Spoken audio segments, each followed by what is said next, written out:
The vast majority of people think that communication is about talking. That's what they think. And so therefore, if I can out-talk you, then I'm going to win this battle. But I want to out-listen you. Wow. Okay? There's a big difference there.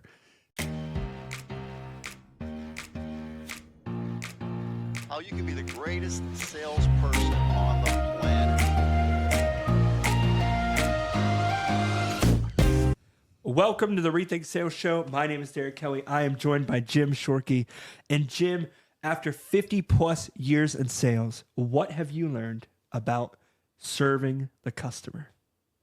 I think the number one thing that I've learned, and it probably sounds like no kidding, Jim, but selling is all about listening. Really taking the time to listen to the customer and to figure out what excites them and then delivering on that excitement. And so that said, there is what is called verbal communication. I'm speaking verbally right now, but as I speak verbally, I'm also speaking non-verbally with hand motions, with the expression on my face, with whether I'm smiling or frowning, with how I'm posturing up. And so when you are talking to the client, if you're really focused on listening, then you would listen with your ears, but you also listen with your eyes. So I think that's the biggest lesson that I really need to teach my salespeople, and I do. And I think that's the part that we mess up on. I think rather than talk about what's good, I think it's good to talk about what's bad. Yeah. And once we identify what's bad, then we can go fix it and work on it and get better at it. And as we get better at the communication process, then our sales are going to go up. Why do you think that happens? Do you think people are nervous? They're busy trying to figure out what do you think is happening in someone's brain that they're not actively listening? I think most people, the vast majority of people, think that communication is about talking. That's what they think. And so therefore, if I can out-talk you, then I'm going to win this battle, if we want to call it a battle. So it's a persuasion piece. I think people think that in general, but I want to out-listen you. Wow. Okay, there's a big difference there. And yes, I do have to talk. But for example, one of the things that we do as human beings that really annoys people is we will say something and then the person is responding to what we said. And before they even get done with their response, we interrupt them. Yes. We cut them off. We're trying to address what they're saying. We're thinking ahead of the game. Or even to a degree worse than that, we say something, they're responding. We're so busy trying to figure out what we're going to say next that we're really not even listening to them. And we might even make a really big mistake because we're trying to figure out what to say. Maybe we look up. So they're talking, we're not listening, but we're also not observing because we're trying to think about what to say next. So we try to get into our own brains. And the really important thing to do is to focus on listening with your eyes and your ears. And one of the things I used to do is because I was so conscious of this, is I would actually put my hand up to my ear. Now, if you think about that, it really doesn't make me able to hear that much better, but it's showing the person that I'm interested. I say, can you explain that a little better to me? I don't really quite understand that one. And so I put my hand up like that, and I try to really focus on listening to the client, the friend, the neighbor, whoever that might be, and showing them. I've said this 1,000 times, Derek. You know what I'm going to say next. People don't care how much you know until they know how much you care. And I'm right about what I'm saying about nonverbal communication. It's a fact that they're communicating with me nonverbally. And if I'm not watching, I miss these nonverbal cues. But I'm also communicating nonverbally. And I have people that will literally shake hands with me. So the idea, what I'm going to teach you is I want you to look me in the eye when you shake hands with me. But I've watched people shake hands with somebody and look the other way or down. And when you do that, believe it or not, non-verbally, you're communicating to the client or the person or the friend or whoever. You're communicating that I can't be trusted. I'm not trustworthy. You ever hear shifty eyes? So in order to overcome that, we've got to really concentrate on being on point with looking the person in the eyes and maintaining that. And then if we're challenged with the listening, try that little technique, right? And I've told people this for years. If you have a hard time looking the person in the eyes, look them in the nose. they will not be able to discern the difference between you look them in the nose. I'm looking you in the nose right now. Yeah, I just switched. Did you tell the difference? My eyes? No, I can't. You can't. It's impossible. The eyes move such a small amount. In other words, okay, so I'm looking at your nose, right? You're watching my eyes? No, I'm looking at your eyes. I didn't notice It's negligible because the eyes only move like maybe that much to change from nose. Because don't forget, when you're on a plane, there's your eyes. And when you want to move up to the eyes, you're moving the end up that point. Look how my arm moves. So this part moves this much. This part here barely moves at all. So that's my eyes, right? Yes. I'm looking out this way. Yeah. See what I'm saying? So you can, if you have a hard time, and we do have a hard time looking people in the eyes sometimes, especially somebody that we don't even know. So my practice would be to look them in the nose. And it works. It creates a sense of trust. And I want to make sure that I'm really listening. So I will do, for example, this. I will also cock my head. Like, wait, I want to get this. Could you tell me that again? I didn't quite understand it. And so I'm cocking my head a little bit. That's a nonverbal way of communicating with the customer, the friend, the client. And we're talking customers here, Rethink Sales, but we're also talking friends and relationships and et cetera. I want to show the person, the human being on the other side of the conversation, I want to show them that I care. And if I make the effort to say, wait a second, I didn't quite understand it. Could you please repeat that? I want to hear that. I want to make sure I get that. And would it be okay if I wrote that down? That's another nonverbal communication device. So when we ask the client, you ever do that where you, client, I can't help it. But we meet somebody. We say, hey, how you doing? I'm Derek Kelly and I'm Jim Shorkey. And 2 seconds later, I have no idea what their name is. And so what a great idea for communication skills would be to say to this person we just met, for whatever reason, say, you know what? I really have a challenging time remembering names. Hands up, Luke, do you have a hard time remembering names? Yeah, we all do, right? So wouldn't it be a great idea to say, you know what, Luke, would you mind if I wrote that down? I finally got Luke, but it took a couple times. Tell me your name again. And I got it. I got Luke. But if I wrote Luke's name down at the initial interaction, then I would remember it that much better because it's kinesthetic. I'm actually making a physical move. Number one, kinesthetic, physically writing his name down. 2, visually looking at the name and then hearing him say the name. So I'm hitting 3 different senses right there alone. And I will remember it after I do those kind of things. But when I tell Luke, first of all, we're looking to always establish that common bond. If I say to Luke, hey, Luke, let's do a quick introduction. Tell me who you are. My name's Luke. Hey, Luke, nice to meet you. Hey, Luke, I got to tell you, I have a hard time with remembering names. Would you mind if I wrote your name down? I want to capture it. I don't want to forget it. Would that be okay? I got a pencil and a piece of paper. But what if I just showed you? That you care There you about go. me enough to write my name down. There you go. Which makes me feel like you care about me. Yeah. And you know what? But also, didn't we just develop a little bit of common ground? Because a lot of times when you say to somebody, say, yeah, me too. Here's my card. That way you can remember me. And we should all have business cards. That's a great idea when we're meeting people because that way they're going to forget your name. Oh, they yeah. just are. And are there people out there that have a perfect memory? Yeah, there are, but they're few and far between. Most people are going to forget your name. Now, Luke, if you were talking to me right now and we just met and you forgot my name, okay, how would you feel about that? I would have to start calling you sir. Exactly. You'd feel bad. But also, you would also try to remember my name. You try to be looking for somebody to say my name. This, like Derek walks up and says, hey, Jim, did you remember to bring your phone? I got Jim. Yeah, I catch that too sometimes. Hold on. While you're trying to remember my name, now I want you to stop and think before you answer. While you're trying to remember my name, what aren't you doing? You're paying probably very little attention. You're not listening. And what did I tell? It gives me the chills. I always know when I'm on the right track when my body sends me that chill. I know I'm on the right track. What happens when you're trying to recall the name, you're not listening to the person. And if it's in a selling situation, it's very damaging because you're going to miss stuff that's important. So wouldn't it make sense to strategically say, how about if I write your name down that way I won't forget it?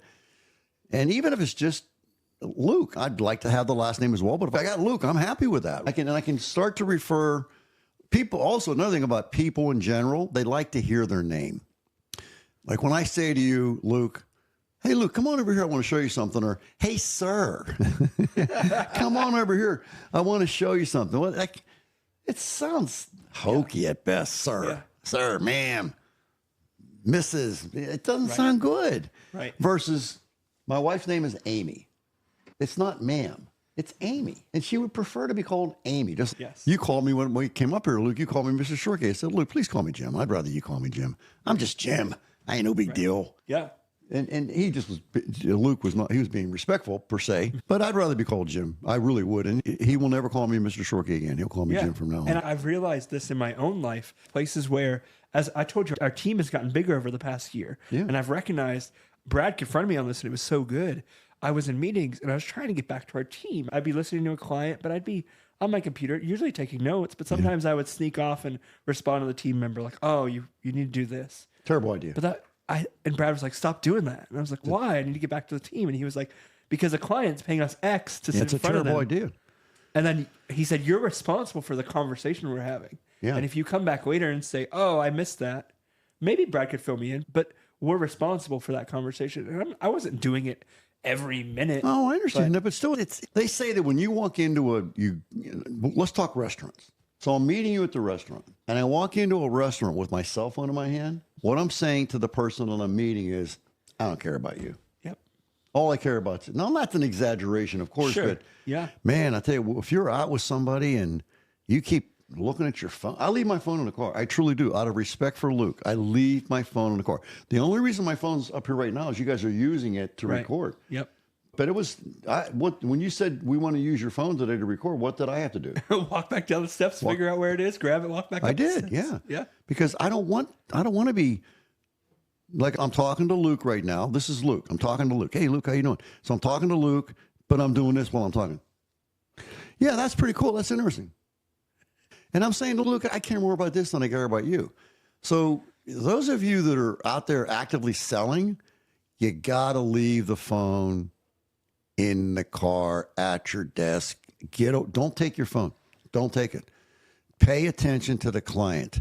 Those calls, those things that you're missing because you're with a client, they'll wait. And if they don't, most of them will wait. Most of them, you can get back and say, hey, listen, I was with a client. Sorry. Can I help you now? But do not be with a client, cell phone in hand. Bad idea. That's a terrible idea. As a matter of fact, if we were going to, I know the guys, a lot of the guys and girls at the dealership, when they sell a car, they take a picture and post it online. I think that's pretty cool. If that was me doing that, I'd have to go get my phone. Yep. I would not have it with me. I would not. I intentionally, when I go I'm going to go visit my grandchildren. I leave my phone in the car. Yep. My time with my grandchildren is my time with my grandchildren. I should not be on the phone. I need to pay total attention to them or my wife or my children or whomever that would be. I'm not bringing my phone. So listening is That's it. After all those No, years, that's it. listening is that number one. You have 2 ears, 2 eyes, 1 mouth. And we tend to want to use this one thing versus these 4 things. It's something we need to fix. Yeah. Most cases, we need to fix it. Yeah. So that's why it's so important. It's important to adhere to this, what I'm saying here today, but it's also important to undo the damage you've done. Did you ever train on that? Oh, God, yeah. Absolutely. All the time. What did that look like? Like, how do you just did it. train someone to be, obviously leave your phone, right? Easy. You can do some of the techniques you're talking about, but We would role play. We had questions that we wanted to ask the client that we needed to get answers to. We yeah, had, that was fascinating. So instead of talking all the time, you're asking questions. That's a very different approach. it is, and we ask a question and we shut up. I've had this. I can't tell you how many times people have said to me over the years. Now, remember, I started selling when I was this tall, and I started in the automobile business full time. Excuse me, 1979 when I graduated from college. It would have been. I graduated from college in December of '78, so January of '79 was when I first started selling cars. And I can remember. This is going to sound kind of morbid, but I really want to be a successful car salesman. This is something I wanted to do my whole life. And I realized I was emulating my dad, but I wanted to be a successful salesman. And I'm talking to a client. And I'm walking to go do something. I think maybe get keys or something like that. And I walk past my dad. He literally, my dad would, when he got mad, he got beet red. And so he literally corners me in the service department, and he's in my face. I'm near the wall, and he says, James, shut the F up. And he used a not so good word. You talk too much. You're talking yourself out of sales. You see, you got to listen more. How was that for you when you had that comment? Devastating. And I was upset. But as I reflected on it, I learned the lesson. And we talked and we talked and we trained and we trained. And I was starting to say, I got off the subject, but people tell me over the years often, my friend would make a great salesman. He's got the gift of gab. My friend will make a great sales lady. She has the gift of gab. And my answer to that now, knowing what I know, is that is exactly what will make him or her a terrible salesperson. It's not about the gift of gab. It's about the gift of listening. And of course, we do have to talk. There's no question. But talk and then shut up. Let them answer. And then you respond to what they say when they're finished saying it. And then you just keep that ebb and flow going of talking and listening, talking and listening. And I do mean not interrupting, not cutting them off, not answering questions that haven't been asked yet. A good communicator is really good at listening and responding. Would you agree? Yeah. You're going so fast, Jim. You hit a good point that you skated over. Go ahead. You said not answering questions people aren't asking. Yeah. I notice when folks are nervous in communication, Yeah. they'll start answering questions that nobody ever asked. Exactly. They're like, oh, yeah, just so you know, the price is this, or Yeah. I just want to make sure I didn't forget to tell you that the trunk has this, or whatever the situation is. That's how you talk yourself out of sales. Let's address the points that they want to address, not the ones you want to address. Like in our business, the automobile business, there was a lot of conversation over the years, forever, still going on today. A 30-point walk around, a 60-point walk around, a 22-point, some number. They have some number. And you would pause at these different 22 points of the car. I do not believe in that methodology of selling. We want to have a walk around the car that is hand tailored to the client's wants and needs. Why are we talking about the motor? They don't care about the motor. They care about the safety. They don't care that it has fuel injection or this or that or the other thing. They don't care. They do care about how the airbags work. They do care about how the seatbelts fasten. They do care about where they can put their car seats. Let's spend time on that. We only have so much time. And you're going to talk about the horsepower of the motor and the way the internal combustion engine works and how many valves it has and blah, blah, blah. They don't care. They might, but that's where the interview process comes into play. I'm going to ask the client in terms of the car relationship, what is most important to him or her or them? And they're going to tell me something. And I'm going to write it down with their permission. And then I'm going to ask them what is next most important to them. And then I'm going to write it down. And I'm going to keep going.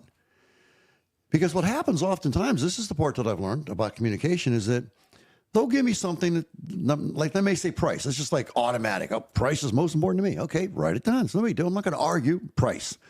What's the next one for you? Safety. Write it down. Typically with my relationship with my clients, when I got down around 5 or 6, those were the ones that really were the juice, that really did matter. But I had to take some time to reflect on it. So that's why I want to give them a chance to build this list. And so once I get the list built, and it's 7, let's say, or 10 or 12, whatever the number is, it is. I said, well, here's what you told me. And they said, yes, that's what I told you. Is there anything else that comes to mind that maybe you thought about after the initial conversation? No, that pretty much covers it. Okay, now, Derek, you said that safety was important to you. Beyond the obvious, why is safety so important to you? Because I have 3 kids, an amazing wife, and I want to haul my family around safely, protect them. That's great. Good answer. Would you mind if I wrote your children's names down? Sure. I'm sure I'm going to meet them. I'd like Absolutely. to. Yeah. So what is the oldest to youngest, let's say? Josiah is 8, so Josiah, And that's spelled J. Josiah. Beautiful. Mirabelle, which is Mirabelle, These are lovely names. is 6, and Ariel, like the princess, Arielle, is going to be 3 here in about a month. People don't care how much you know until they know how much you care. Yeah. And Laura, is that Laura or That's actually Lora. So Lora? Very different spelling. Got it. Yeah. Okay, wonderful. Yeah. We're going to take care of these. Yeah. So Josiah, I assume, is a male. Yep. And the other 2 are females. Yep. So we got 3 girls that we got to take care Yep. of. Yep. And of course, the boy as well. Yep. Yeah, well, that's wonderful. Congrats. Give me nuts, man. Great. It's going to be A fun. wonderful family. Yeah. And it's important to you. Yep. So I think we need to focus on the safety of this vehicle. What do you think? Yeah.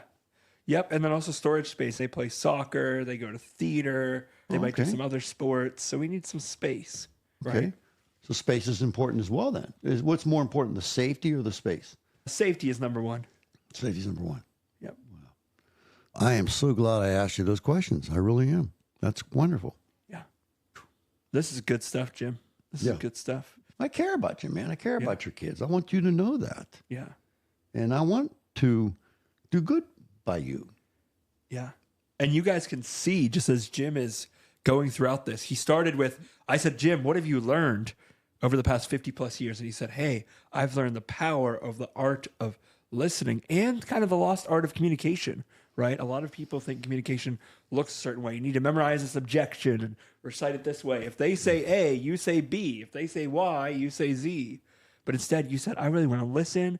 I want to ask questions. I want to understand and know who they are, what makes them tick, the reasons why that they have 7, 8, 9, 10, 6, 5, whatever it is, Yep. and then serve them in that way. That's powerful, Jim. And I can tell you that as we go through this process, and it is a process, we're going to talk about Josiah. And we're going to talk about Mirabel. Did I get Yep, that right? yep. Mirabel. And Aria. Ariel. Yep. Ariel. Yep. Missing one. Laura, I got. Yep. And me. People don't care how much you know until they know how much you care. Salespeople, male, female, young, old. This is really important. Derek asked me what I've learned. That's what I've learned. And when I have my communication skills aligned, then I'm going to be able to do some really value building, selling building type stuff. Yeah. Thank you, Jim. Thank you. My pleasure. Thank you, guys. We'll see you on the next episode.